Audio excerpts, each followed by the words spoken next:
efigana. It's a mesrem bebre. More kodo, more ba, more than a maha, it be you are. Oya no kwa. Na so bi so pencheche mu a aya na watwe abene na we bisa ye num asem. Nya na wasa asam fa ye mu, bisa ye num asem. But kai na ya kai. Mama obi aso na so ati de fi ayeti. Bukun pe no ye Nigeria wo fi a. Nkafu nyina ye mfantefo, asantefo na wogu fi a wo ye dwuma bososo. Ye che hon ka. Yankasa so Nigeria fu bia megu fi a, mukunu pe be fi a mukunu pe. Na mama why half Nigeria, half Ghanaian. It's a mesrem bebre obi anka na koma on twini yem na more ko more ba ma work kan no kore bia nyi bebia.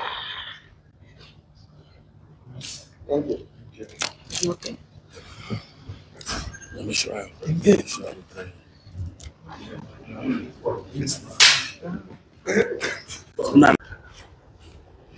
Ladies, by the special grace of God, I am Eze Chukwu Dejudi Henetu, the chief of Igbo community in Ghana, crowned by my community as it is in the Constitution of Ghana that had to do with foreign chiefs. My community elected me to be their chief. And by the special grace of God, I've been performing that right of the Diaspora chief of my people, the Igbo community in Ghana.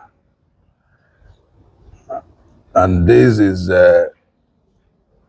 12 years and some few months of me occupying these foreign diasporan leadership seats.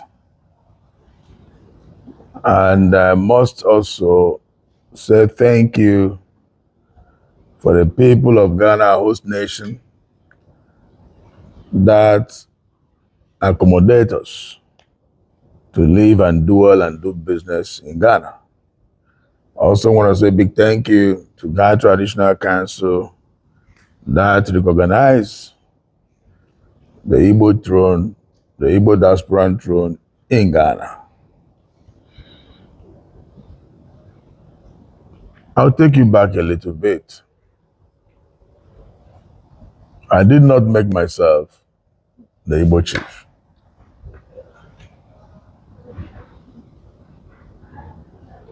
The controversy that is spreading around the world in the internet that had to do with the video that I made 2013 as the chairman of Igbo community has spoken was as a result of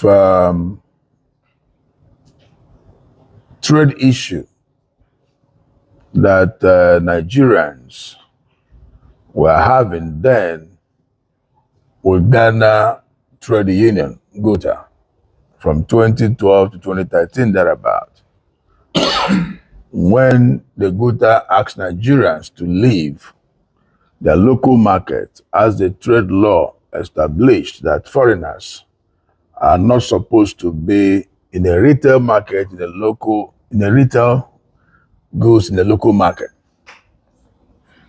Now, as of that time, we had a lot of in and out of meetings with the trade ministry.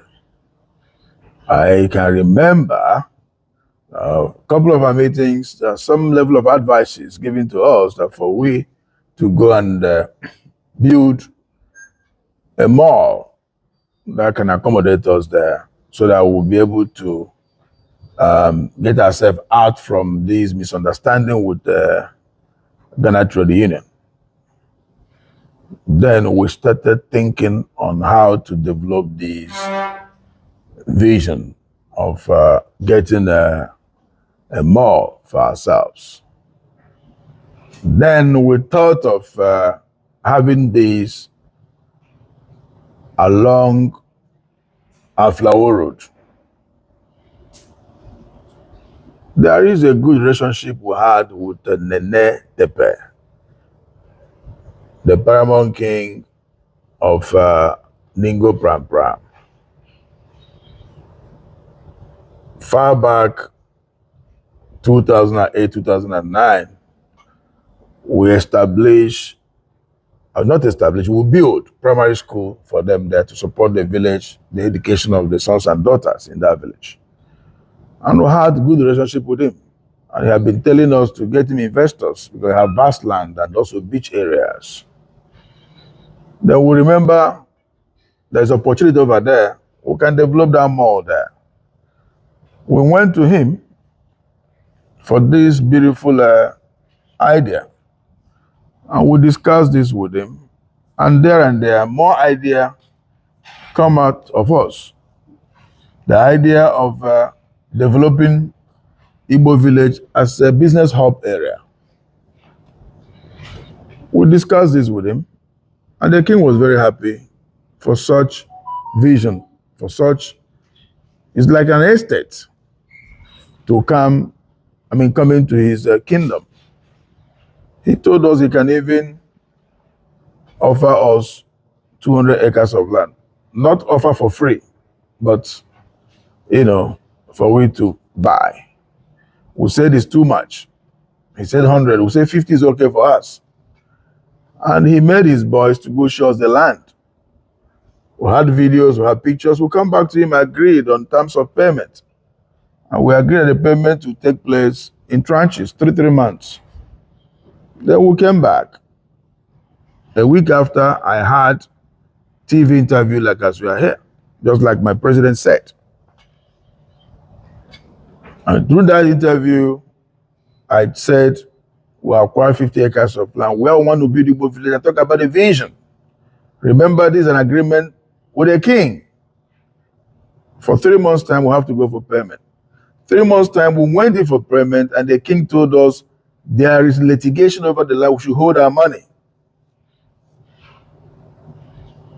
When he finished the litigation, we'll pay.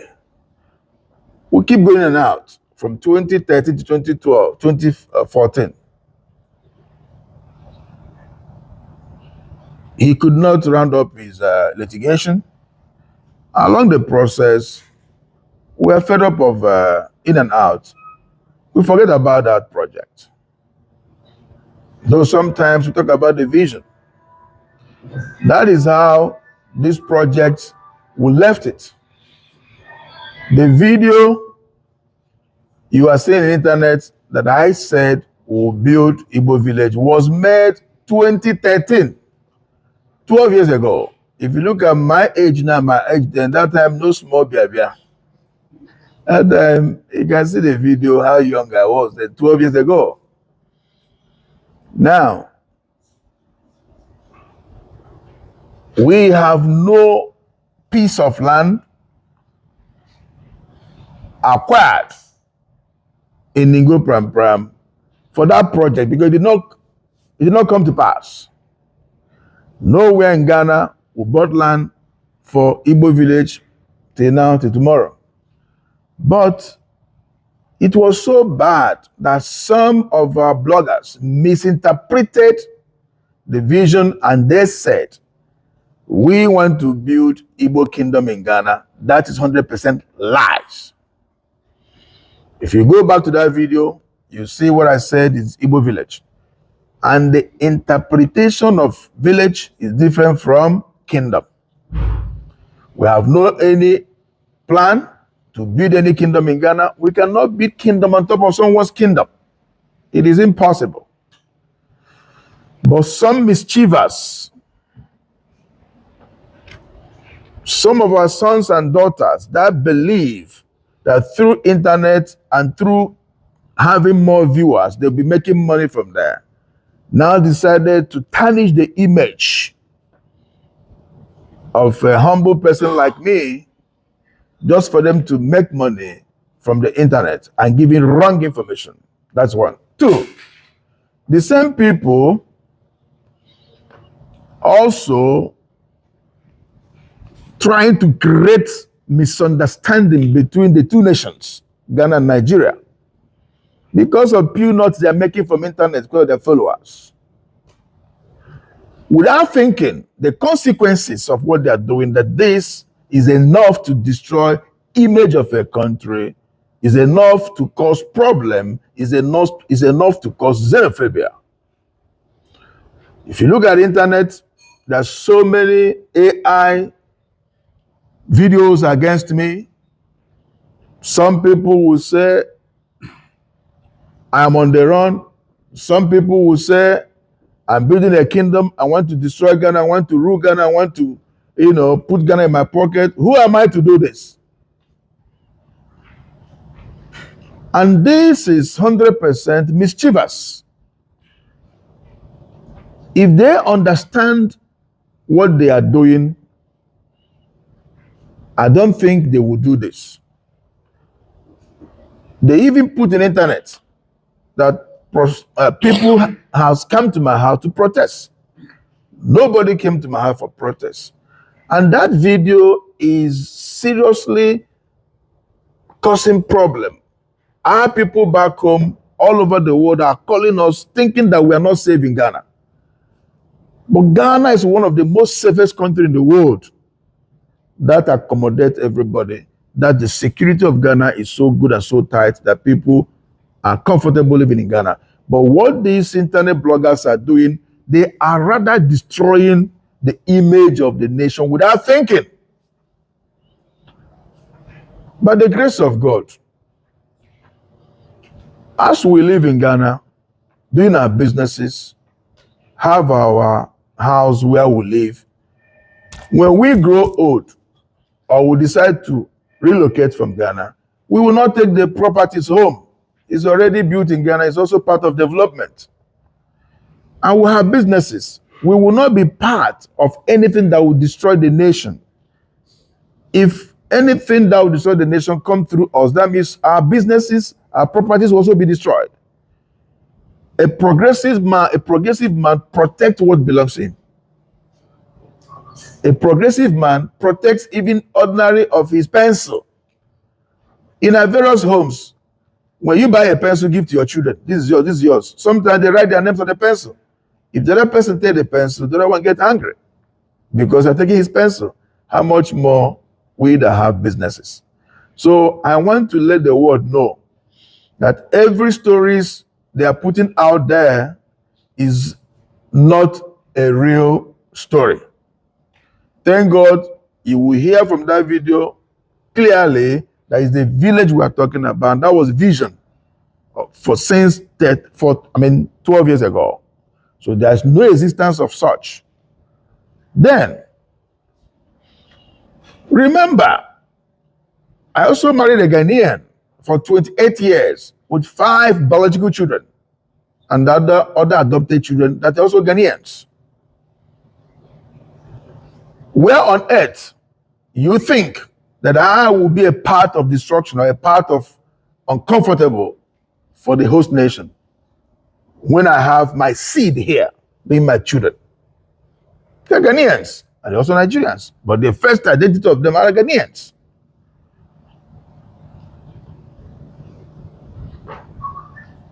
I felt so bad when some bloggers will be saying that Igbo should go, Igbo should go. We don't want him in Ghana. Are you also sucking my wife? Your daughter. Are you also sucking my children? Your children. Are you also sucking my business? Are you also taking away my property, being my house? But I don't blame the people of Ghana. Heaven bear me witness. I blame those mischievous that are trying to make money from internet to cause trouble. Our brother Cyrus made a statement 24 hours after this problem he created. Cyrus, is the one that created this problem in Ghana. He said 24 hours after his followers, his viewers is over 600,000. 600,000. That means you want to make money from the destruction of somebody's image. You are looking for followers, then you want to destroy somebody's image. I want to use the opportunity to tell the youth of Ghana, please, don't allow yourself to be used by a mischief who is touching the emotions of the people for them to go into destruction over Nigeria's property. While you are, if at all you go in to do that, while you are doing that, he'll be taking the footage of what you are doing to put also in his platform and making more money, and you are there to destroy. So please, the youth of Ghana, I plead with you people not to engage yourself in this kind of situation that somebody is provoking you to get into that. Ghana is a peaceful nation. And as long as I am concerned, I remain loyal to this country, Ghana, and the entire Igbos in Ghana. We are submissive to the authority of this nation. I also want to say apologies to His Excellency John Dramani Mahama and all the traditional institutions in Ghana for these fake news that has given wrong image of Ghana in the world as if Ghanaians are sacking Nigerians, which is never true. Every video you saw on the internet is all about cut and join, AI.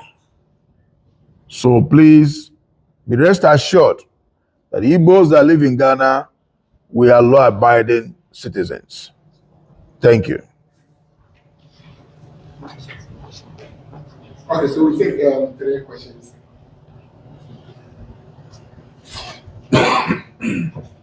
Okay, so Okay. my name is Ebenezer Iwaman. I think I want to know you've printed how the feeling outside it was. What message do you have for those worried outside that Ghana is? I held a meeting with the foreign minister of Ghana 2 days ago, Honorable Minister Samuel Okojoto Ablakwa. And in my meeting with him, it's all about this problem of land issue and kingdom issue. And I explained to him, sir, there's no single land. And I explained this I just told you. Now he was so surprised. Then he also made me to understand that the concerns of this nation, great country Ghana, is for we all to live in peace. They don't want anything that will cause xenophobia in Ghana. For that reason, I have to put up a press release on my meeting with him, which I did immediately the next morning. It's on air everywhere.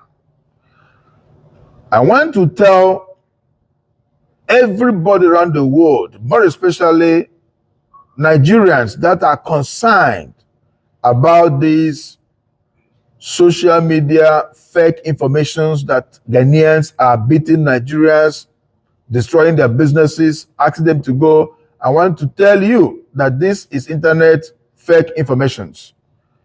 Our people back home and all over the world, we are safe in Ghana. There's no single protest in Ghana. We're 100% safe. Nobody came here for any protest. It's all about internet-generated stories, AI. So I want to assure you people, don't panic. The government of Ghana, they are in control of the security of us, the Nigerians that live in Ghana. There is no cause for alarm. Thank you. All right, second question. Yes. Nana, yeah. Okay, my name is Ya Exa. I'm multimedia producer. Sir, before you met with the Foreign Affairs Minister, the earlier reports that came indicated that the chiefs and people of Igbo also held a press conference to clarify their part of the story, where they mentioned that they actually don't want any settlement or any establishment of a kingdom in their community and all that. Please, after that, have you been able to get in touch with them? And if you have, what is the answer? There is no land acquired there, so they didn't invite me for any, no letter was sent to me, no invitation was given to me, and they've also, I believe they've also made their own research and realized the land was not acquired. So that's it. Okay, last again. Okay. All right. Eze, please, it also came on social media, on Metro TV, where Hassan Ayariga was making claims that you were arrested. How true is this? Listen, when issues like this come, the security of the nation must be concerned about it to know, to hear from me. The NIB, that is the previously BNI, came here last week, Thursday, and they invited me to come on Monday by 10 a.m. that the Director General wanted to see me and have interaction with me. I went there on Monday, 10 a.m. Then before then, I also had a call from National Security for invitation to come on Monday by 2 p.m. I went there on Monday with, I went to see the NIB. I sat with them and questions were put to me and I clarified them. What I just told you about the land. And I put my statement. And I also went there with Nigeria consulate because Nigeria as a nation are concerned in this fake news going around because Nigeria High Commissioner knows me, knows the Igbo community, and what we are doing as regards of promotion of our culture and tradition. Then we moved to national security by invitation. And they also had their interaction with me, questions and answers with me. And several hours was spent there with them, and bail was given to me. So nobody came to arrest me. I went for invitation. Thank you. We are ready to take but we'll take the last one. Last one. Okay, let's do it. Your name and whatever. Prosper Abelega, the Supreme Newspaper. The Igbo, the vision of the establishment of the Igbo village, and they put on hold due to the issue of land. I want to know whether that vision